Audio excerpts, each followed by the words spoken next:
Assalamualaikum warahmatullahi wabarakatuh.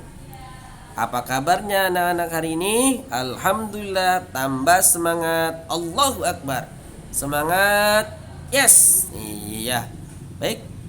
Anak-anak, kita kembali lagi belajar dari rumah, materi PAI dan budi pekerti.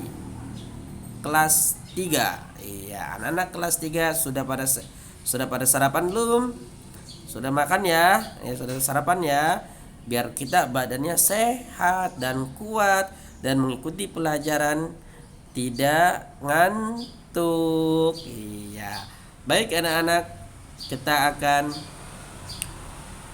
mempelajari pelajaran kedua atau bab kedua. Materi pertamanya adalah asik bisa membaca surah An-Nasr. Sudah pada hafal surat An-Nasr anak-anak? Sudah Ustadz. Iya, hebat kalau sudah. Kalau sudah hafal, mari kita belajar lagi ya tentang surah An-Nasr. Melafalkan kalimat-kalimat dalam surah An-Nasr. Kita ketahui anak-anak, surah An-Nasr termasuk surat Madaniyah karena diturunkan setelah Nabi Muhammad SAW hijrah ke kota Madinah. Ya, jadi kalau surat Makkiyah itu diturunkan sebelum Nabi Muhammad hijrah ke Madinah. Kalau surat Madaniyah berarti Nabi Muhammad setelah sudah hijrah ke Madinah dan ayat ini diturunkan di Madinah. Baik anak-anak. Kemudian An-Nasr artinya adalah pertolongan sesuai dengan kandungannya yang menjelaskan tentang pertolongan Allah Subhanahu wa taala. Pertolongan apa sih Ustadz? Pertolongan banyak orang-orang yang masuk ke dalam agama Islam atas pertolongan Allah Subhanahu wa taala dan kemenangan yang dibantu oleh Allah Subhanahu wa taala. Baik, selanjutnya. Surah An-Nasr menceritakan tentang peristiwa Fathu Makkah. Arti Fathu Makkah adalah pembukaan atau penguasaan kota Makkah. Pada saat itu kota Makkah ditutup dan tidak boleh dimasuki oleh orang, tidak dibuka untuk umum. Bahkan orang Islam pun tidak bisa masuk ke dalam kota Makkah. Akhirnya Nabi Muhammad dalam berdakwahnya dengan pendekatan oleh orang-orang Quraisy, akhirnya kota Makkah bisa dimasuki oleh orang Islam dan menyebarkan agama Islam. Orang Quraisy di sana juga pada masuk Islam. Akhirnya kita sebagai umat Islam bisa melaksanakan ibadah haji karena di sana ada Ka'bah. Iya. Baik. Jadi kalau kita pergi haji, perginya kemana anak-anak? Ke Makkah atau ke negara Indonesia? Oh iya, ke Makkah dong. Iya. Baik. Selanjutnya, karena kita sudah tahu Fathu Mekah atau An-Nasr itu berkaitan dengan Fathu Mekah, pertolongan Allah kepada orang-orang Islam, penguasaan kota Mekah, dan di mana orang di kota Mekah itu orang-orang Yahudi atau orang-orang Quraisy pada masuk Islam. Nah, mari kita membaca surah An-Nasr bersama-sama ya. Tapi sebelum itu kalian dengarkan Bapak dulu membaca ya. Tapi Bapak udah yakin nih anak kelas 3 sudah pintar bacaan uminya ya. Baik ya. Kita baca ya. A'udzu billahi minasyaitonir rajim. Bismillahirrahmanirrahim. Idza jaa nasrullahi wal fath wa ra'aitan الناس يدخلون في دين الله أفواجا فسبح بحمد ربك واستغفر إنه كان توابا. Nah, ini adalah surat An-Nasr. Surah An-Nasr terdiri dari berapa ayat anak-anak? 3 ayat. Surat An-Nasr itu berisi tentang apa anak-anak? Pertolongan Allah.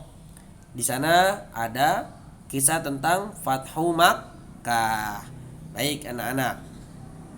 Selanjutnya, arti dari surat An-Nasr ayat yang pertama.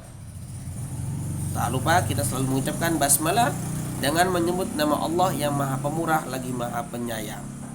Ayat pertama surat An-Nasr, apabila telah datang pertolongan Allah dan kemenangan. Kedua, dan engkau melihat manusia berbondong-bondong masuk agama Islam. Ketiga, maka bertasbihlah dengan memuji Tuhanmu dan mohonlah ampunan kepadanya. Sungguh dia Maha penerima taubat.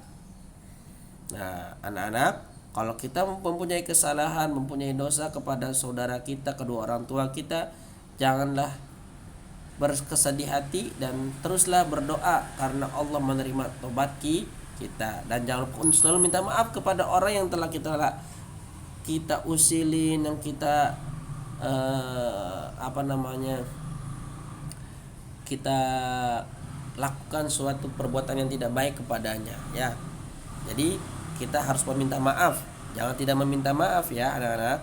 Ya. Selanjutnya, di dalam surat An-Nasr kita ada pembacaannya. Artinya setiap kita membaca Al-Quran, kita harus membacanya dengan lisanul fasih, dengan lisan yang fasih. Setiap makharijul huruf itu dibaca dengan baik.